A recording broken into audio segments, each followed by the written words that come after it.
സൂറത്തു റൂമിലെ 37 വാക്യങ്ങളാണ് കഴിഞ്ഞ ഖുർആൻ ക്ലാസ്സിൽ നമ്മൾ പറഞ്ഞു നിർത്തിയത്. 38-ാമത്തെ വാക്യം മുതൽ നമുക്ക് തുടരാം. 38 ആകയാൽ കുടുംബ ബന്ധമുള്ളവന് അവൻ്റെ അവകാശം നീ കൊടുക്കുക, സാധുവിനും വഴിപോക്കനും.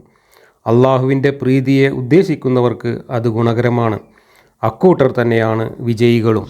അപ്പോൾ അള്ളാഹു ഈ പ്രകൃതിയിലെ വിഭവങ്ങൾ കുറച്ച് സമ്പന്നർക്ക് വീതിച്ചു കൊടുക്കുകയും മറ്റുള്ളവരോട് അവരുടെ അടിമകളായിട്ടും തൊഴിലാളികളായിട്ടും ജീവിക്കാൻ പറയുകയും അങ്ങനെ ഉള്ളവരും ഇല്ലാത്തവരുമായി മനുഷ്യ സമൂഹത്തെ അള്ളാഹു തന്നെ ഏർപ്പാടാക്കുകയും ചെയ്തതിന് ശേഷം അള്ളാഹു ഈ ആളുകളോട് ഉപദേശിക്കുന്നത്, നിങ്ങൾ വല്ലവരും ഭിക്ഷ യാചിച്ചു വരുമ്പോൾ വല്ലതുമൊക്കെ കൊടുത്തോളി, പിന്നെ വല്ല അനാഥർക്കും സാധുക്കൾക്കൊക്കെ എന്തെങ്കിലുമൊക്കെ നക്കാപ്പിച്ച കൊടുത്തോളിയും, അങ്ങനെ കൊടുത്താൽ അള്ളാഹുവിന് അത് വലിയ സന്തോഷമായിരിക്കുമെന്നാണ്. അപ്പോൾ നീതിമാനായ ഒരു ദൈവം അങ്ങനെയാണോ മനുഷ്യരോട് പറയേണ്ടത്? ദൈവം നീതിമാനാണെങ്കിൽ പറയേണ്ടത് ഈ പ്രകൃതിയിലെ വിഭവങ്ങൾ സമ്പത്തും എല്ലാ മനുഷ്യർക്കും അവകാശപ്പെട്ടതാണ്, അതുകൊണ്ടത് ആരും സ്വന്തമായി കൈവശം വെക്കരുത് എന്ന് പറയണം. അതല്ലെങ്കിൽ അത് നീതിപൂർവം പങ്കിട്ട് കൊടുക്കാനുള്ള വ്യവസ്ഥാപിതമായൊരു സംവിധാനം ഉണ്ടാക്കണം. ഏതെങ്കിലും ഭിക്ഷക്കാരൻ വന്ന് കൈ നീട്ടുമ്പോൾ അല്ലെങ്കിൽ ഏതെങ്കിലും മിസ്കീൻ അതുവഴി പോകുമ്പോൾ അവനെ വിളിച്ചിട്ട് എന്തെങ്കിലും നക്കാപ്പിച്ച കൊടുക്കണമെന്നൊന്നും ഒരു നീതിമാനായ ദൈവം മനുഷ്യ സമൂഹത്തിൻ്റെ ധാർമ്മിക നിയമം എന്ന നിലക്ക് ഉപദേശിക്കാൻ പാടില്ല. അങ്ങനെ ഉപദേശിച്ചിട്ടുണ്ടെങ്കിൽ ആ ദൈവത്തിന് ഒരു പ്രാകൃത കാലത്തെ മനുഷ്യൻ്റെ നീതിബോധത്തിനപ്പുറം ചിന്തിക്കാൻ കഴിവുണ്ടായിരുന്നില്ല എന്ന് തന്നെയാണ് അത് തെളിയിക്കുന്നത്. ഞാനിത് പറയാൻ കാരണം, ഇന്ന് നമ്മളൊക്കെ ജീവിക്കുന്ന ലോകത്ത് മുതലാളിത്ത വ്യവസ്ഥയാണ് എങ്കിൽ പോലും ഈ മുതലാളിത്ത വ്യവസ്ഥയിലും ഈ ഭിക്ഷ കൊടുക്കുക അല്ലെങ്കിൽ സക്കാത്ത് കൊടുക്കുക എന്ന അവസ്ഥയിൽ നിന്നൊക്കെ മാറി വളരെ കൃത്യമായ വ്യവസ്ഥാപിതമായ സാമ്പത്തിക സംവിധാനങ്ങൾ നമ്മളെല്ലാ രാജ്യങ്ങളിലും ഏർപ്പെടുത്തിയിട്ടുണ്ട്. പരിഷ്കൃത രാജ്യങ്ങളിലൊക്കെ, നമ്മൾ ഇന്ത്യ ഉൾപ്പെടെയുള്ള എല്ലാ രാജ്യങ്ങളിലും സമ്പന്നരായ ആളുകളിൽ നിന്ന് അവരുടെ സമ്പത്തിൻ്റെ, അവരുടെ വരുമാനത്തിൻ്റെ വളരെ വലിയ ഒരു പങ്ക് വ്യവസ്ഥാപിതമായി തന്നെ സമൂഹത്തിൻ്റെ പൊതുക്ഷേമത്തിന് വേണ്ടിയിട്ടും പൊതു പുരോഗതിക്ക് വേണ്ടിയിട്ടും പൊതു നന്മയ്ക്ക് വേണ്ടിയിട്ടും ഗവൺമെൻറ് തന്നെ സമാഹരിക്കുന്നു. അങ്ങനെ സമാഹരിക്കുന്ന ഫണ്ട് ഉപയോഗിച്ചിട്ടാണ് ഒരു സമൂഹത്തിൻ്റെ, ഒരു രാജ്യത്തിൻ്റെ പൊതുവായിട്ടുള്ള എല്ലാ ആവശ്യങ്ങളും നിർവഹിച്ചു കൊണ്ടിരിക്കുന്നത്. ഇപ്പോൾ ഇന്ത്യയിലാണെങ്കിൽ സമ്പന്നരായ ആൾക്കാർ, വലിയ വരുമാനമുള്ള ആളുകൾ 30%, അവരുടെ വരുമാനത്തിൻ്റെ 30% ആദായ നികുതി മാത്രം കൊടുക്കണം. ആദായ നികുതി മാത്രമല്ല ഒരാൾ ടാക്സായിട്ട് ഗവൺമെൻറ്റിലേക്ക് കൊടുക്കുന്നത്, മറ്റനേകം നികുതികൾ കൊടുക്കണം. നമ്മൾ നമ്മുടെ നിത്യജീവിതത്തിൽ ഉപയോഗിക്കുന്ന സാധനങ്ങൾ വാങ്ങുമ്പോഴൊക്കെ നമ്മൾ അതിന് ടാക്സ് കൊടുക്കുന്നുണ്ട്. അതുകൂടാതെ നമ്മൾ ഭൂനികുതി കൊടുക്കുന്നു, തൊഴിൽ നികുതി കൊടുക്കുന്നു, മറ്റു പലതരത്തിലുള്ള നികുതികൾ കൊടുത്തിട്ട് വീട്ടുനികുതി കൊടുക്കുന്നു. ഇങ്ങനെ ഒത്തിരി നികുതികൾ കൊടുത്തിട്ടാണ് നമ്മൾ ജീവിക്കുന്നത്. നമ്മുടെ മൊത്തം വരുമാനത്തിൻ്റെ പകുതിയിൽ കൂടുതൽ സംഖ്യയും നമ്മൾ ജീവിക്കുന്ന സമൂഹത്തിൻ്റെ പൊതു ആവശ്യത്തിനായിട്ട് ഗവൺമെൻറ് സംവിധാനത്തിലേക്ക് വ്യവസ്ഥാപിതമായി കൊടുത്തുകൊണ്ടിരിക്കുന്നു. കൊടുക്കൽ നമുക്ക് നിർബന്ധമാണ്, അത് നിയമമാണ്. എന്നാൽ ആ നിയമത്തെ മറികടക്കാൻ വേണ്ടി അഴിമതി കാണിക്കുകയും തട്ടിപ്പ് കാണിക്കുകയും മര്യാദക്ക് ടാക്സ് കൊടുക്കാതിരിക്കുകയും ഒക്കെ ചെയ്യുന്നതാണ് ഇന്നത്തെ സമൂഹത്തിൽ ഒരു മനുഷ്യൻ ചെയ്യുന്ന ഏറ്റവും വലിയ തിന്മ. അതൊന്നും തിന്മയാണെന്ന് പഠിപ്പിക്കാൻ ഇവിടെ ഒരു മതത്തിനും ദൈവത്തിനും കഴിഞ്ഞിട്ടില്ല. കാരണം മതങ്ങളും ദൈവങ്ങളൊക്കെ ഉണ്ടായ കാലത്ത് ഇത്തരം വ്യവസ്ഥാപിതമായിട്ടുള്ള സംവിധാനങ്ങളൊന്നും ഉണ്ടായിരുന്നില്ല. ഇവിടെ ഇസ്ലാം പഠിപ്പിക്കുന്ന സക്കാത്ത് എന്ന് പറയുന്നത് മാക്സിമം കണക്കൂട്ടിയാൽ 2.25% വരുന്നത്. 2.25% ഒരാൾ വരുമാനത്തിൽ നിന്ന് സക്കാത്ത് കൊടുത്താൽ അതോടുകൂടി ഒരു സമൂഹത്തിൻ്റെ പൊതുവായിട്ടുള്ള എല്ലാ കാര്യങ്ങളും നിർവഹിക്കാൻ അത് തികയില്ല. അപ്പോൾ ഇതൊക്കെ വളരെ പ്രാകൃതാവസ്ഥയിലുള്ള ചെറിയ ഗോത്രങ്ങളായി ജീവിച്ചിരുന്ന കാലത്ത് മനുഷ്യർക്ക് ചിന്തിക്കാൻ കഴിഞ്ഞിരുന്ന ഏറ്റവും വലിയ സമ്പദ്ഘടനയാണ് ഈ പറയുന്ന സക്കാത്ത്. അതുപോലെ സാധുക്കൾ വന്നാൽ എന്തെങ്കിലും കൊടുക്കി, ഭിക്ഷക്കാർ വന്നാൽ എന്തെങ്കിലും കൊടുക്കുക എന്നൊന്നും ഒരു ദൈവം പറയേണ്ട വർത്തമാനമല്ല. ഇന്ന് പരിഷ്കൃത മനുഷ്യൻ അതിൻ്റെയൊക്കെ അപ്പുറത്തേക്ക് ഭിക്ഷക്കാരും അതുപോലെ മിസ്കീനുകളും സാധുക്കളും ഒന്നും ഇല്ലാത്ത ഒരു ലോകം സൃഷ്ടിക്കാൻ വേണ്ടിയിട്ട് അങ്ങനെയുള്ള ആളുകളെയൊക്കെ സമൂഹം പൊതുവിൽ സംരക്ഷിക്കുന്ന സംവിധാനങ്ങൾ ഏർപ്പെടുത്തിക്കൊണ്ട്, സോഷ്യൽ സെക്യൂരിറ്റി സംവിധാനങ്ങൾ ഏർപ്പെടുത്തിക്കൊണ്ട്, സ്വന്തമായി തൊഴിൽ ചെയ്ത് ജീവിക്കാൻ കഴിവില്ലാത്ത വൃദ്ധരും ശാരീരികമായിട്ടുള്ള പരിമിതികളുള്ളവരും അതുപോലെയുള്ള അനാഥരും ഒക്കെ ആയിട്ടുള്ള ആളുകളെ സംരക്ഷിക്കാനുള്ള പൊതു സംവിധാനങ്ങൾ ശക്തിപ്പെടുത്തിക്കൊണ്ട് അത്തരം സംവിധാനങ്ങളിലൂടെ എല്ലാവരുടെയും ക്ഷേമം ഉറപ്പുവരുത്താൻ വേണ്ടിയിട്ട് ഭാരിച്ച നികുതി വ്യവസ്ഥാപിതമായി എല്ലാവരിൽ നിന്നും വരുമാനമുള്ളവരിൽ നിന്ന് പ്രത്യേകിച്ചും ഈടാക്കിക്കൊണ്ടാണ് ഇന്ന് പരിഷ്കൃത രാജ്യങ്ങളിലെല്ലാം മനുഷ്യരുടെ സാമ്പത്തിക ജീവിതം മുന്നോട്ട് കൊണ്ടുപോകുന്നത്. അതുമായിട്ടൊക്കെ താരതമ്യം ചെയ്യുമ്പോൾ ഈ പടച്ചോൻ മനുഷ്യനോട് ഉപദേശിച്ചു, ലോകാവസാനം വരേക്കുള്ള മനുഷ്യരോട് ഉപദേശിച്ചു എന്നും പറഞ്ഞ് എഴുതി വെച്ചിട്ടുള്ള ഈ കാര്യങ്ങളൊക്കെ എത്രമാത്രം ബാലിശവും അസംബന്ധ ജടിലവുമാണ് എന്ന് സാമാന്യ ബുദ്ധിയുള്ളവർക്ക് ചിന്തിക്കാൻ കഴിയും. ഇതൊക്കെ ദൃഷ്ടാന്തങ്ങളാണ്. ഈ പുസ്തകം കൊടുത്തയച്ചത് പടച്ചോനല്ല എന്നതിൻ്റെ ദൃഷ്ടാന്തങ്ങൾ മാത്രമേ ഈ പുസ്തകത്തിലുള്ളൂ. 39 ജനങ്ങളുടെ സ്വത്തുക്കളിൽ വെച്ച് വളർന്നുണ്ടാകുവാൻ വേണ്ടി നിങ്ങൾ റിബ കൊടുക്കുന്നതായാൽ അത് അള്ളാഹുവിൻ്റെ അടുക്കൽ വളരുന്നതല്ല. അള്ളാഹുവിൻ്റെ പ്രീതിയെ ഉദ്ദേശിച്ചുകൊണ്ട് വല്ല സക്കാത്തും നിങ്ങൾ കൊടുക്കുന്നതായാൽ അക്കൂട്ടർ തന്നെയാണ് ഇരട്ടിപ്പിക്കുന്നവർ. ഇവിടെ റിബ കൊടുക്കുക എന്ന് പറഞ്ഞാൽ പലിശ കൊടുക്കുക എന്നാണ് ഉദ്ദേശിക്കുന്നത്. അതായത് നമ്മളുടെ പൈസ വളർത്താൻ വേണ്ടിയിട്ട്, നമ്മുടെ പൈസ കൂട്ടാൻ വേണ്ടിയിട്ട് നമ്മൾ വേറെ ആർക്കെങ്കിലും അത് പലിശക്ക് കൊടുക്കുക, ആ സമ്പ്രദായത്തെയാണ് ഉദ്ദേശിച്ചുള്ളത്. ഇവിടെ പൈസയൊന്നുമല്ല. ആ കാലത്ത് ബാർട്ടർ സിസ്റ്റമാണ് അധികം ഉണ്ടായിരുന്നത്. അപ്പോൾ സാധനങ്ങളൊക്കെ കൈമാറിക്കൊണ്ട് ഇങ്ങനെയുള്ള ഏർപ്പാടുകളൊക്കെ അന്നുണ്ടായിരുന്നു. അങ്ങനെ നിങ്ങൾ കൊടുക്കണ്ട, അത് അള്ളാഹുവിന് ഇഷ്ടമല്ല. നേരെ മറിച്ച് നിങ്ങൾ ധർമ്മം ചെയ്താൽ, സക്കാത്ത് കൊടുത്താൽ അത് അള്ളാഹു അവിടെ കണക്കിലെഴുതും. അതുകൊണ്ട് അള്ളാഹുവിൻ്റെ അടുത്ത് നിങ്ങൾക്ക് ഗുണം കിട്ടണമെങ്കിൽ നിങ്ങൾ സക്കാത്ത് കൊടുത്താൽ മതി, പലിശക്ക് കൊടുക്കണ്ട എന്നാണ് ഈ പറയുന്നത്. ഓക്കെ, അതൊരു നല്ല കാര്യമാണ് എന്ന് വേണമെങ്കിൽ നമുക്ക് അംഗീകരിക്കാം. പക്ഷേ അതൊന്നും ഇന്നത്തെ കാലത്ത് ഇന്നത്തെ സമ്പദ്ഘടനയുമായി ബന്ധപ്പെടുത്തി നോക്കുമ്പോൾ ഒരു ആനക്കാര്യമല്ല. മാത്രമല്ല, ഇന്നത്തെ പലിശ എന്ന് പറയുന്നത് അന്നത്തെ പലിശ പോലെയല്ല. ഇന്ന് വ്യവസ്ഥാപിതമായിട്ടുള്ള സംവിധാനത്തിൻ്റെ ഭാഗമാണ് പലിശ. അതുകൊണ്ട് തന്നെ ആ പലിശ ഒരു ചൂഷണമാണ് എന്ന് പറയാനും കഴിയില്ല. പലിശ ഇന്നത്തെ ലോകത്തെ സമ്പദ്ഘടനയുടെ ഒരു അടിസ്ഥാന ഭാഗമാണ്. കാരണം മനുഷ്യർ സ്വന്തമായി ബിസിനസ് ചെയ്യുക എന്നതുപോലെ തന്നെ മറ്റുള്ളവർക്ക് ബിസിനസ് ചെയ്യാൻ അല്ലെങ്കിൽ മറ്റു സംവിധാനങ്ങൾക്ക് ബിസിനസ് ചെയ്യാൻ നമ്മൾ മൂലധനം നൽകുക എന്നതും ആ ബിസിനസ്സിൻ്റെ ഭാഗമായിട്ടാണ് കാണുന്നത്. അപ്പോൾ ആ ബിസിനസ്സിൽ മൊത്തം ഉണ്ടാകുന്ന ലാഭത്തിൻ്റെ ഒരു വിഹിതം അതിൽ മൂലധനം ഇറക്കിയ ആളുകൾക്ക് അർഹതപ്പെട്ടതാണ്. അതാണ് വ്യവസ്ഥാപിതമായ പലിശ എന്ന് പറയുന്നത്. അതുകൊണ്ട് ആ പലിശയും ഈ മുഹമ്മദ് നബിയുടെ കാലത്ത് ആളുകൾ ചൂഷണത്തിന് വേണ്ടിയിട്ട് നൽകിയിരുന്ന പലിശയും ഒന്നല്ല. അത് മനസ്സിലാക്കുകയാണെങ്കിൽ ഇതൊക്കെ കാലഹരണപ്പെട്ട വാദങ്ങളാണ് എന്ന് നമുക്ക് മനസ്സിലാവും. 40 നിങ്ങളെ സൃഷ്ടിച്ച് പിന്നീട് നിങ്ങൾക്ക് ഉപജീവനം തന്ന് പിന്നീട് നിങ്ങളെ മരണപ്പെടുത്തുകയും പിന്നെ ജീവിപ്പിക്കുകയും ചെയ്യുന്നവനത്രേ അള്ളാഹു. അതിൽ നിന്ന് ഏതെങ്കിലും ഒരു കാര്യം ചെയ്യുന്ന വല്ലവരും നിങ്ങളുടെ പങ്കുകാരിൽ ഉണ്ടോ? അവൻ എത്രയോ പരിശുദ്ധൻ, അവൻ പങ്കുചേർക്കുന്നതിൽ നിന്ന് അവൻ ഉന്നതനായുള്ളവനാകുന്നു. ഈ വീമ്പൊക്കെ ഇപ്പോൾ അള്ളാഹുവിന് മാത്രം പറയാൻ പറ്റുന്ന കാര്യമല്ലല്ലോ, ഏത് ദൈവത്തിനും പറഞ്ഞുകൂടെ? ഇതൊക്കെ പറയുന്നത് മനുഷ്യൻ്റെ തൊള്ളയിൽ കൂടെയാണ് എന്നതുകൊണ്ടാണ് ഇത് നിഷേധിക്കപ്പെടുന്നത്. കാരണം ഒരു മനുഷ്യൻ വന്നിട്ട് ഞാൻ അള്ളാഹുവിൻ്റെ ഏജൻ്റാണ് എന്ന് പറഞ്ഞിട്ട് ആ അള്ളാഹുവാണ് ഇതൊക്കെ സൃഷ്ടിച്ചത്, വേറെ ആർക്കും ഇത് സൃഷ്ടിക്കാൻ കഴിയില്ല, എന്നാൽ വേറെ ആരെങ്കിലും ഉണ്ടെങ്കിൽ ഒന്ന് സൃഷ്ടിച്ച് കാണിക്കുക എന്നൊക്കെ അവിടെ വെല്ലുവിളിക്കുകയും ഭീഷണിപ്പെടുത്തുകയൊക്കെ ചെയ്യുമ്പോൾ ഇതെല്ലാം ഒരു മനുഷ്യൻ്റെ തൊള്ളയിൽ കൂടെയാണ് വരുന്നത് എങ്കിൽ അതേ വർത്തമാനം വേറെ ദൈവങ്ങളുടെ പേരിൽ വേറെ മനുഷ്യന്മാർക്ക് പറയാൻ കഴിയും. ഇവിടെ തെളിയിക്കപ്പെടേണ്ടത് എന്താണ്? ഈ വർത്തമാനം പറയുന്ന ആൾ ഈ ദൈവം പറഞ്ഞയച്ച ആളാണ് എന്നാണ് തെളിയിക്കേണ്ടത്. അത് തെളിയിക്കുന്നതിൽ 100% പരാജയപ്പെട്ടിട്ട് പിന്നെ ഈ മാതിരി ബഡായി പറയുന്നതിൽ യാതൊരു അർത്ഥവുമില്ല. ആ അർത്ഥമില്ലായ്മ തന്നെയാണ് മുഹമ്മദ് മക്കയിൽ പരിഹാസ്യനായി പരാജയപ്പെടാൻ കാരണം. അള്ളാഹു അല്ലാതെ വേറൊരു ദൈവങ്ങളൊന്നും സൃഷ്ടിക്കുന്നില്ല എന്ന് മുഹമ്മദിൻ്റെ വായിലൂടെ മുഹമ്മദ് പറഞ്ഞാൽ ബ്രഹ്മാവാണ് ഇതൊക്കെ സൃഷ്ടിക്കുന്നത്, ബ്രഹ്മാവല്ലാതെ വേറെ ആരും ഇതൊന്നും സൃഷ്ടിച്ചിട്ടില്ല എന്ന് ഒരു ബ്രഹ്മാവിൻ്റെ വക്താവിനെ ഇവിടുന്ന് വിളിച്ചു പറഞ്ഞൂടെ? ഡിങ്കനാണ് ഇതൊക്കെ സൃഷ്ടിച്ചത്, ഡിങ്കനല്ലാതെ വേറെ ആർക്കൊന്നും സൃഷ്ടിക്കാൻ കഴിയില്ല, അങ്ങനെ വേറെ ആരെങ്കിലും സൃഷ്ടിക്കുന്നതെന്ന് ഞാനൊന്ന് കാണട്ടെ എന്നൊക്കെ ഒരു ഡിങ്കൻ്റെ ദൂതനായിട്ട് വന്നിട്ട് ഒരാൾക്ക് തൊള്ളവടായി പറഞ്ഞൂടെ? അതുപോലുള്ളൊരു തൊള്ളവടായി മുഹമ്മദിൻ്റെ തൊള്ളയിൽ കൂടെ വരുന്നൊരു ബടായി എന്നതിനപ്പുറത്ത് എവിടെയാണ് അള്ളാഹുവാണ് ഇതൊക്കെ സൃഷ്ടിച്ചത് എന്നതിന് തെളിവ്? അള്ളാഹുവാണ് സൃഷ്ടിച്ചതെങ്കിൽ അള്ളാഹുവാണ് ഈ കാര്യങ്ങൾ ലോകത്ത് എല്ലാ കാലത്തും പറഞ്ഞിട്ടുള്ളതെങ്കിൽ അതിൻ്റെ തെളിവ് ലോകത്തെല്ലായിടത്തും കാണണം. ഞാൻ ഇന്നലെ ഒരു ക്ലാസ്സിൽ പറഞ്ഞതുപോലെ തന്നെ അള്ളാഹു എന്നൊരു പടച്ചോൻ്റെ പേര് പോലും ലോകത്ത് എവിടെയും നിങ്ങൾ തിരഞ്ഞാൽ കാണില്ല. ഈ അറേബ്യയിൽ മാത്രമേ അത് കാണുന്നുള്ളൂ. അതിൻ്റെ അർത്ഥം എന്താണ്?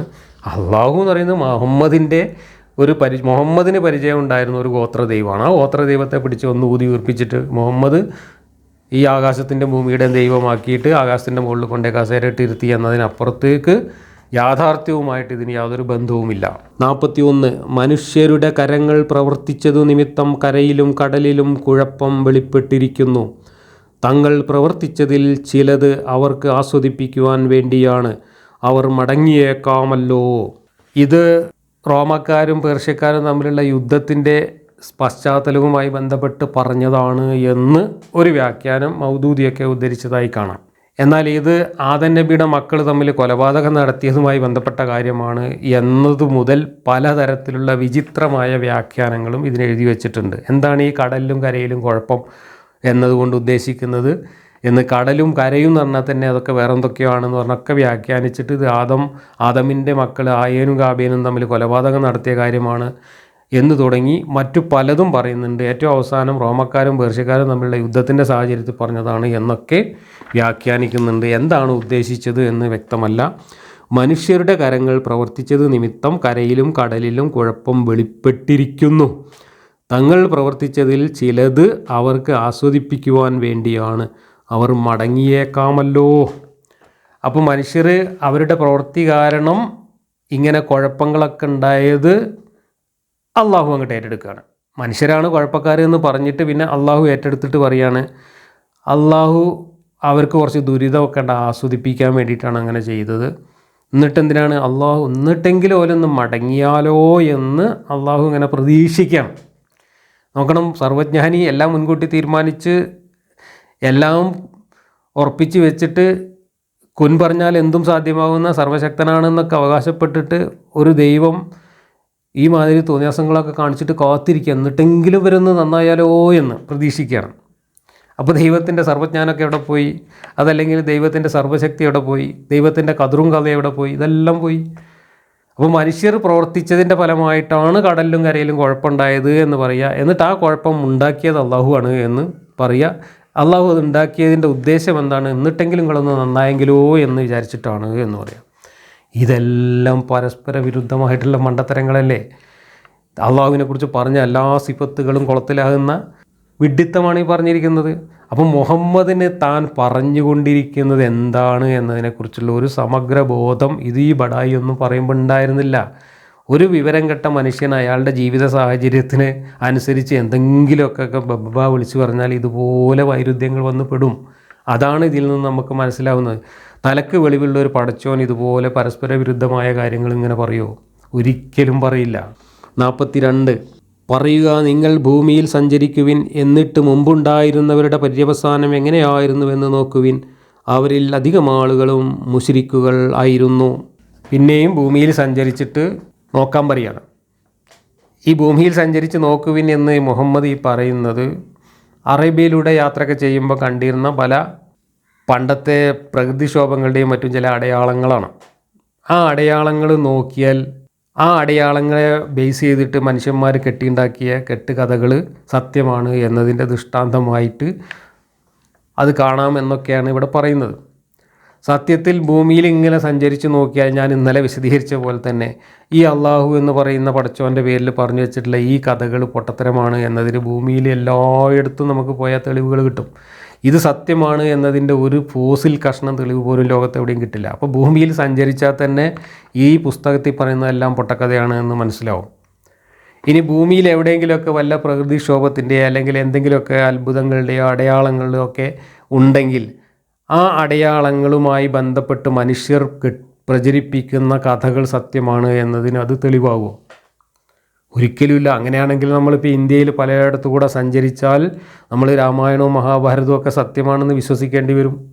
കാരണം ആ രാമായണത്തിലും മഹാഭാരതത്തിലും ഒക്കെ പറയുന്ന പല കഥകളുമായി ബന്ധപ്പെട്ട ഒരുപാട് പ്രകൃതിപരമായിട്ടുള്ള അടയാളങ്ങൾ നമ്മുടെയൊക്കെ നാട്ടിലുണ്ട്. നിങ്ങൾ രാമേശ്വരത്ത് പോയിട്ട് അങ്ങോട്ട് നോക്ക്, ശ്രീലങ്കയുടെ ഭാഗത്തേക്ക് നോക്കൂ. അവിടെ ഒരു ചിറ കെട്ടിയതിൻ്റെ അടയാളം പോലെ കടലിൽ നിങ്ങൾക്ക് ഒരു പാലം കെട്ടിയതിൻ്റെ ചിറ കെട്ടിയതിൻ്റെ അടയാളം പോലെ കാണാൻ പറ്റും. അതിൻ്റെ അർത്ഥം രാമായണം സത്യമാണെന്ന് രാമായണ കഥയിൽ ആ ചിറയെക്കുറിച്ച് പറയുന്നുണ്ട്. അപ്പോൾ ആ ചിറയുടെ അടയാളങ്ങൾ എന്ന് പറഞ്ഞിട്ട് അവിടെ കാണുന്ന ആ ശേഷിപ്പുകൾ രാമായണ കഥ സത്യമാണ് എന്നതിൻ്റെ തെളിവായിട്ട് എടുക്കേണ്ടി വരില്ല. ഈ മാതിരിയുള്ള ദൃഷ്ടാന്തങ്ങളും തിരഞ്ഞു പോവുകയാണെങ്കിൽ വയനാട്ടിലെ എടക്കൽ ഗുഹ നിൽക്കുന്ന ആ ഒരു മലയുണ്ട്, അമ്പുകുത്തി മല എന്ന് പറയുന്ന ഒരു മല. താടക മലർന്ന് കിടക്കുന്നത് പോലെയാണ് അത് കിടക്കുന്നത് എന്നാണ് അതിൻ്റെ ഐതിഹ്യം. അപ്പോൾ ആ താടകയുമായി ബന്ധപ്പെട്ട പുരാണ കഥകളൊക്കെ സത്യമാണ് എന്നതിന് ആ പാറയുടെ ഇടുക്കും ആ മലയും നോക്കിയിട്ട് നമുക്ക് ദൃഷ്ടാന്തം പറയാൻ പറ്റുമോ? ഇല്ല. എന്തുകൊണ്ടാണ്? ഈ ദൃഷ്ടാന്തങ്ങൾ കഥകൾക്ക് തെളിവായിട്ട് വരികയല്ല ചെയ്തിട്ടുള്ളത്, മറിച്ച് ഇതിൽ നിന്ന് കഥകൾ ഉണ്ടാവുകയാണ് ചെയ്തിട്ടുള്ളത്. അതാണ് അവിടെയും സംഭവിച്ചത്. അറേബ്യയിലും പരിസരത്തും അവിടെ ഭൂമി കുലുങ്ങിയതിൻ്റെ അടയാളം കാണുന്നുണ്ടെങ്കിൽ ആ ഭൂമി കുലുക്കത്തിനെ കുറിച്ച് ആ നാട്ടുകാർ പ്രചരിപ്പിച്ച കെട്ടുകഥകൾ അവിടെ ഉണ്ട്. അതുപോലെ ഇവിടെ ഭൂമിശാസ്ത്രപരമായിട്ടുള്ള പ്രത്യേകതകളൊക്കെ നോക്കിയിട്ട് അതിനനുസരിച്ച് കഥകൾ മെനഞ്ഞുണ്ടാക്കിയതാണ്. അങ്ങനെ രാമായണവും മഹാഭാരതവും അതുപോലുള്ള കഥകളും ഒക്കെ ഈ പ്രദേശത്തുള്ള ഭൂമിശാസ്ത്രവുമായിട്ട് ബന്ധപ്പെട്ട് കിടക്കുന്നത് ആ ഭൂമിശാസ്ത്രത്തിനനുസരിച്ച് മനുഷ്യർ കഥകൾ മെനഞ്ഞതുകൊണ്ടാണ്. അല്ലാതെ ആ കഥകൾക്ക് തെളിവായിട്ട് ഭൂമിശാസ്ത്രം രൂപപ്പെട്ടതല്ല. അങ്ങനെയാണ് നമ്മൾ മനസ്സിലാക്കേണ്ടത്. അതുകൊണ്ട് തന്നെ ലോകത്തെല്ലായിടത്തും ചുറ്റി നടന്നാൽ കാണുന്ന കാഴ്ചകൾക്കൊന്നും അതുമായി ബന്ധപ്പെട്ട് മനുഷ്യർ പ്രചരിപ്പിച്ച കഥകൾ സത്യമാണ് എന്നതിന് ഒരു തെളിവും തരുന്നില്ല. അതൊക്കെ മനുഷ്യർ ഭാവനയിൽ നെയ്തുണ്ടാക്കിയ കഥകളാണ്. മനുഷ്യർക്ക് കഥകൾ നെയ്യുക എന്നുള്ളത് പണ്ട് മുതലേയുള്ളൊരു ശീലമാണ്. ആ കഥകൾ നെയ്യുമ്പോൾ മനുഷ്യർ അവരുടെ ആവാസ വ്യവസ്ഥക്കനുസരിച്ചും അവരുടെ ഭൂപ്രകൃതിക്കനുസരിച്ചും അവരുടെ ഭൂമിശാസ്ത്രപരമായിട്ടുള്ള സവിശേഷതകൾക്കനുസരിച്ചും ഒക്കെ അവർ കഥകൾ മെനഞ്ഞുണ്ടാക്കിയിട്ടുണ്ടാവും. ഒരു പാറക്കഷ്ണം കണ്ടാൽ ആ പാറക്കഷ്ണത്തെക്കുറിച്ച് അവരൊരു കഥ ഉണ്ടാക്കിയിട്ടുണ്ടാവും, എന്നിട്ടൊരു ഐതിഹ്യം ഉണ്ടാക്കിയിട്ടുണ്ടാവും, എന്നിട്ട് ആ പാറയ്ക്കൊരു പേരിട്ടിട്ടുണ്ടാവും. അങ്ങനെ ലോത്തിൻ്റെ ഭാര്യ എന്ന് പറഞ്ഞിട്ട് ഒരു കല്ലവിടെ നിൽക്കുന്നത് കാണാം ഈജിപ്തിൽ മരുഭൂമിയിൽ പോയാൽ.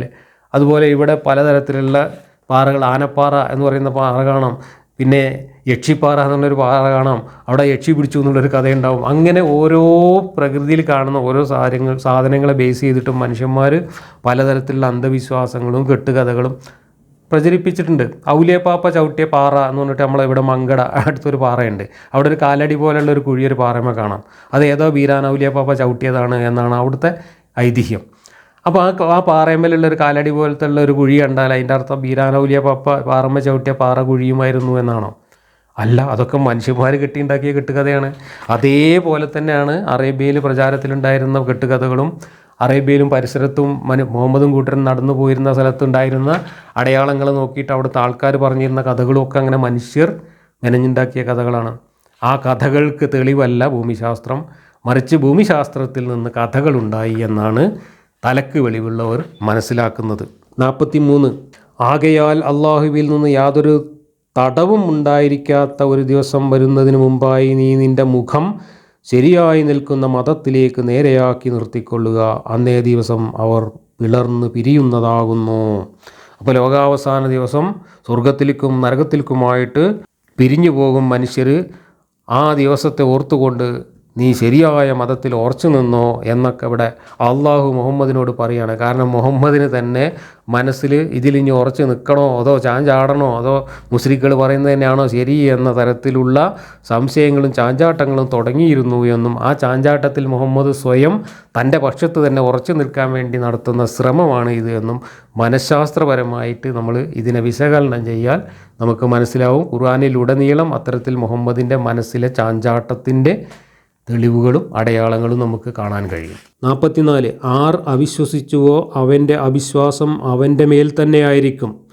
ആർ സൽക്കർമ്മം പ്രവർത്തിച്ചുവോ അവർ തങ്ങൾക്ക് തന്നെ സൗകര്യമൊരുക്കുകയും ചെയ്യുന്നു. 45 വിശ്വസിക്കുകയും സൽക്കർമ്മങ്ങൾ പ്രവർത്തിക്കുകയും ചെയ്യുന്നവർക്ക് അവൻ്റെ അനുഗ്രഹത്തിൽ നിന്ന് പ്രതിഫലം കൊടുക്കുവാൻ വേണ്ടിയാണ്. നിശ്ചയമായും അവൻ അവിശ്വാസികളെ ഇഷ്ടപ്പെടുന്നതല്ല.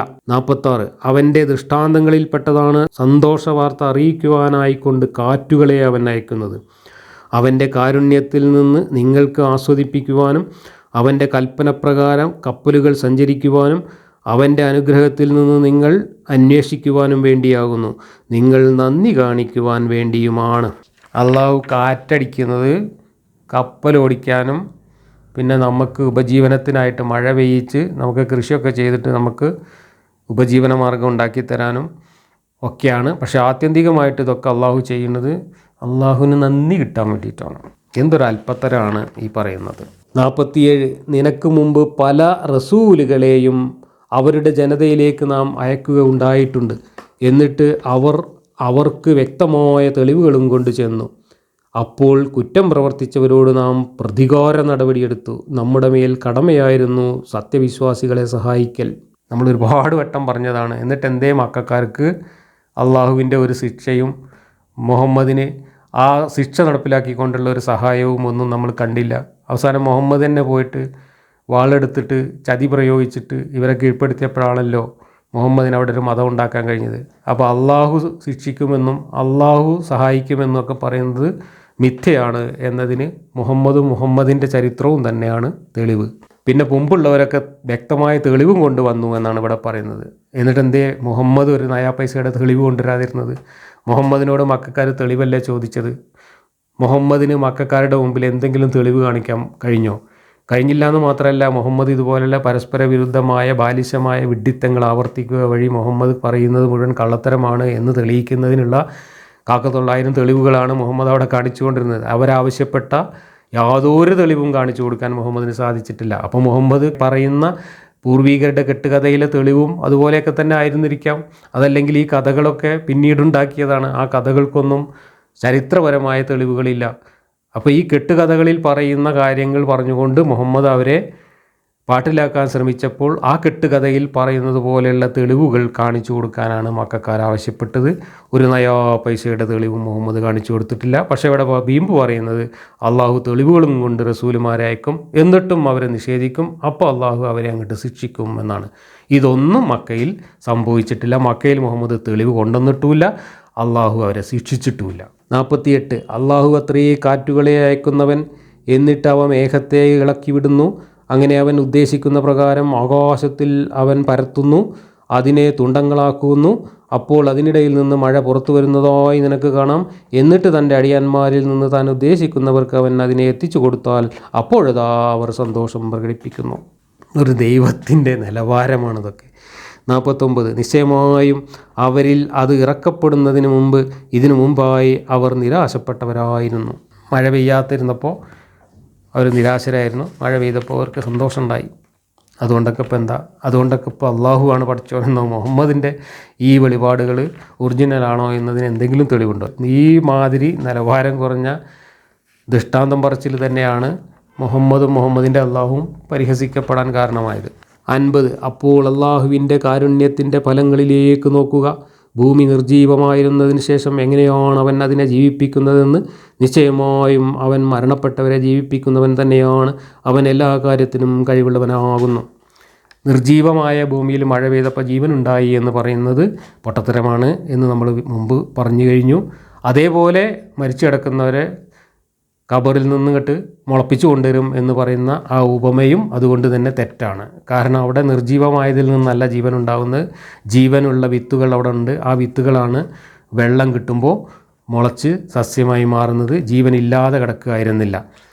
അങ്ങനെ വിത്ത് മുളക്കും പോലെ മരിച്ചു പോയവർ മുളയ്ക്കും എന്ന് പറയുന്നത് അതുകൊണ്ട് തന്നെ മണ്ടത്തരമാണ്. കാരണം മരിച്ചു പോയവരുടെ വിത്തൊന്നും എവിടെയും കിടക്കുന്നില്ല. ഇനി ആത്മാവാണ് ഉള്ളതെങ്കിൽ ഈ മരിച്ചു പോയവരുടെ ശരീരം പുനരുജ്ജീവിപ്പിക്കുമെന്നും ഖബറിൽ നിന്ന് തെറിച്ചു വരും എന്നൊക്കെ പറയുന്നത് മണ്ടത്തരമാണ്. ആത്മാവിനെ അള്ളാഹു പുനർജീവിപ്പിക്കും, അല്ലെങ്കിൽ ആത്മാവിനെ അള്ളാഹു വിചാരണ ചെയ്യും എന്നൊക്കെ പറയുകയാണെങ്കിൽ കുറച്ചും കൂടെ അതിന് നിലവാരമുണ്ട്. ഈ ശരീരം മുളപ്പിക്കും, വിത്ത് മുളക്കുന്നത് പോലെ എന്ന് പറയുന്നത് ശുദ്ധ അസംബന്ധമാണ്, തെറ്റായ ഉപമയാണ്. 51 നാം ഒരു കാറ്റ് അയച്ചിട്ട് മഞ്ഞവർണ്ണം പൂണ്ടതായി അവർ കണ്ടുവെങ്കിലോ തീർച്ചയായും അതിനുശേഷം അവർ നന്ദികേട് കാണിക്കുന്നവരായിത്തീരുന്നതാണ്. ഇതൊക്കെ ബ്രാക്കറ്റിലിട്ടിട്ട് ഒരു അർത്ഥം കൊടുത്തിട്ടുണ്ട്. ഒരു കാറ്റ് നാം അയച്ചിട്ട് അത് കൃഷിയെ നശിപ്പിച്ച് മഞ്ഞവർണ്ണം പൂണ്ടതായി അവർ കണ്ടുവെങ്കിലോ തീർച്ചയായും അതിന് ആ സന്തോഷത്തിന് ശേഷം അവർ നന്ദികേട് കാണിക്കുന്നവരായിരിക്കുന്നതാണ്. ഇതൊക്കെ പയ്യാരം പറച്ചിലാണ്. അള്ളാഹു കൃഷിക്കാർക്ക് ചിലപ്പോൾ മഴ പെയ്തിട്ട് നല്ല വിളവുണ്ടാകും, ചിലപ്പോൾ തീക്കാറ്റടിച്ചിട്ട് കൃഷി നശിച്ചു പോകും. അപ്പോൾ നശിച്ചു പോയാൽ അവർക്ക് നിരാശയുണ്ടാവും. വെള്ളം കിട്ടി കൃഷി നന്നായാൽ അവർക്ക് സന്തോഷം ഉണ്ടാവും. അപ്പോൾ അവർ നന്ദി കാണിക്കും, മറ്റേത് കാണിക്കുമ്പോൾ അവർ നന്ദികേട് കാണിക്കും എന്നൊക്കെ പറഞ്ഞിട്ട് അള്ളാഹു ഇങ്ങനെ പയ്യരം പറയാം. 52 എന്നാൽ മരണപ്പെട്ടവരെ നീ കേൾപ്പിക്കുകയില്ല, ബധിരന്മാരെയും അവർ പിന്നോക്കം തിരിഞ്ഞു പോയാൽ നീ വിളി കേൾപ്പിക്കുന്നതല്ല. ഇവിടെ മരണപ്പെട്ടവരെ നീ കേൾപ്പിക്കുന്നതല്ല എന്നാണ് ഇവിടെ പറയുന്നത്. പക്ഷേ മുഹമ്മദ് തന്നെ ഇതിന് വിരുദ്ധമായിട്ട് പറഞ്ഞതും ചെയ്തതുമായി ചരിത്രത്തിലും ഹദീസിലും കാണാം. ബദർ യുദ്ധത്തിൽ മരിച്ച ആളുകളെ ഒരു കിണറ്റിലിട്ട് മൂടിയിട്ട് മുഹമ്മദ് ആ മരിച്ച ശവങ്ങളോട് അവിടെ പോയിട്ട് വർത്തമാനം പറയുന്നതും, അപ്പോൾ അവർ കേൾക്കുമോ എന്ന് സഹാബികൾ ചോദിച്ചപ്പോൾ അവർ കേൾക്കും, പക്ഷെ നിങ്ങൾ കേൾക്കൂല എന്ന് മറുപടി പറഞ്ഞതൊക്കെ ഹദീസിലുണ്ട്. പക്ഷേ ഇവിടെ ഖുർആനിൽ പറയുന്നത് മരിച്ചവരെ കേൾപ്പിക്കാൻ എനിക്ക് സാധ്യമല്ല എന്നാണ്. അതിന് മൗദൂദിയെ പോലെയുള്ള ആളുകൾ അതിനിവിടെ മരിച്ചവർ എന്നതിന് അർത്ഥം മാറ്റിയിട്ടുണ്ട്. അവിടെ ഉദ്ദേശിച്ചത് മരിച്ചവർ എന്നല്ല, മറിച്ച് ആത്മാവ് നഷ്ടപ്പെട്ടവർ എന്നൊക്കെ അർത്ഥം കൊടുത്തിട്ട് ഉരുളുകയാണ് ചെയ്തിട്ടുള്ളത്. പിന്നെ ഈ അന്ധര് ബധിരർ എന്നൊക്കെ പറഞ്ഞിട്ട് മൂകർ എന്നൊക്കെ പറഞ്ഞിട്ട് ഇങ്ങനെ മനുഷ്യരുടെ ഈ ശാരീരിക പരിമിതികളെ പരിഹസിക്കുന്ന ഭാഷയൊക്കെയാണ് ഈ ഖുർആനിലുടനീളം പ്രയോഗിച്ചിട്ടുള്ളത്. ഒരിക്കലും സംസ്കാരമുള്ള മനുഷ്യർ പോലും ഇക്കാലത്ത് അത്തരം വാക്കുകൾ ഉപയോഗിക്കില്ല. കാരണം അത്തരം വാക്കുകൾ ഈ വിഭാഗത്തിൽപ്പെട്ട മനുഷ്യർക്ക് കൂടി വായിക്കാനും കേൾക്കാനും ഇടവരുമെന്നും അങ്ങനെ അത് വായിക്കുകയും കേൾക്കുകയും ചെയ്യുമ്പോൾ അവരുടെ അവസ്ഥയാണ് പറഞ്ഞുകൊണ്ട് ഇങ്ങനെ ഈ പരിഹസിക്കുന്നത് എന്നും ആക്ഷേപിക്കുന്നത് എന്നും അവർക്ക് വലിയ അപകർഷതാബോധവും സങ്കടവും ഉണ്ടാക്കും എന്നും ഉള്ളത് കൊണ്ട് ഇന്ന് പരിഷ്കൃത മനുഷ്യർ അത്തരം വാക്കുകൾ പോലും ഉപയോഗിക്കാറില്ല. എന്നാൽ ആ പരിഷ്കാരമൊന്നും അള്ളാഹു എന്ന ദൈവത്തിന് കിട്ടിയിട്ടില്ലാത്തതുകൊണ്ട് അള്ളാഹു നിരന്തരം പൊട്ടന്മാരെ, കണ്ണോട്ടന്മാരെ, ചുവപ്പട്ടന്മാരെ എന്ന് പറഞ്ഞിട്ട് ഇങ്ങനെയുള്ള ആളുകളെ അധിക്ഷേപിച്ചു കൊണ്ടിരിക്കുന്നത് നമ്മൾ കാണുന്നുണ്ട്. അവിശ്വാസികളെയൊക്കെ പൊട്ടനെന്നും ബധിരനെന്നും അന്ധനെന്നും ഒക്കെ പറഞ്ഞുകൊണ്ട് ആ വിഭാഗത്തിൽപ്പെട്ട മനുഷ്യരെ കൂടി അധിക്ഷേപിക്കുകയാണ് സംസ്കാരശൂന്യനായ ഖുർആനിലെ അള്ളാഹു എന്ന പ്രാകൃത ഗോത്ര ദൈവം. 53 അന്ധന്മാരെ അവരുടെ പിഴവിൽ നിന്ന് നേർവഴി കാട്ടുന്നവനുമല്ല നീ. നമ്മുടെ ലക്ഷ്യങ്ങളിൽ വിശ്വസിക്കുകയും അങ്ങനെ ഞങ്ങൾ മുസ്ലിങ്ങളായിരിക്കുകയും ചെയ്യുന്നവർക്കല്ലാതെ നീ കേൾപ്പിക്കുന്നതല്ല. അപ്പോൾ അള്ളാഹുവിൻ്റെ വെളിപാടുകളെ മുസ്ലിങ്ങളല്ലാത്തവരോട് കേൾപ്പിക്കേണ്ടതില്ല എന്നാണ് ഈ പറഞ്ഞതെന്ന് വേണമെങ്കിൽ അർത്ഥം പറയാൻ പറ്റും. ഇതൊക്കെ ഓരോ സന്ദർഭത്തിൽ മുഹമ്മദിനോട് ഇങ്ങനെ പറഞ്ഞതാണ്. മുഹമ്മദിനോട് അള്ളാഹു പറയുന്നതായിട്ട് സങ്കല്പിച്ച് മുഹമ്മദ് പറഞ്ഞതാണ്. മുസ്ലിങ്ങൾ അല്ലാത്തവരെ ഇതൊന്നും കേൾപ്പിക്കുകയില്ല എന്ന് പറഞ്ഞാൽ ഈ ഖുർആൻ മുസ്ലിങ്ങളായിട്ടുള്ള ആളുകൾക്ക് മാത്രം കേൾപ്പിക്കാനുള്ളതാണ് എന്നാണ് അതിൻ്റെ അർത്ഥം. ഇങ്ങനെ വിശ്വസിക്കുന്ന യാഥാസ്ഥികർ മുസ്ലിം സമൂഹത്തിൽ ഇപ്പോഴും ഉണ്ട്. നമ്മുടെയൊക്കെ നാട്ടിൽ എൻ്റെയൊക്കെ കുട്ടിക്കാലത്ത് ഈ ഖുർആനിലൊന്നുള്ള കാര്യങ്ങൾ ഒരായത്ത് പോലും അന്യമതക്കാർ കേൾക്കാൻ പാടില്ല എന്ന് മൂല്യന്മാർ തന്നെ നമ്മളൊക്കെ പഠിപ്പിച്ചിട്ടുണ്ട്. അതുകൊണ്ട് അവർ കാണാൻ പാടില്ല, അവർ കേൾക്കാൻ പാടില്ല, അവർ വായിക്കാൻ പാടില്ല.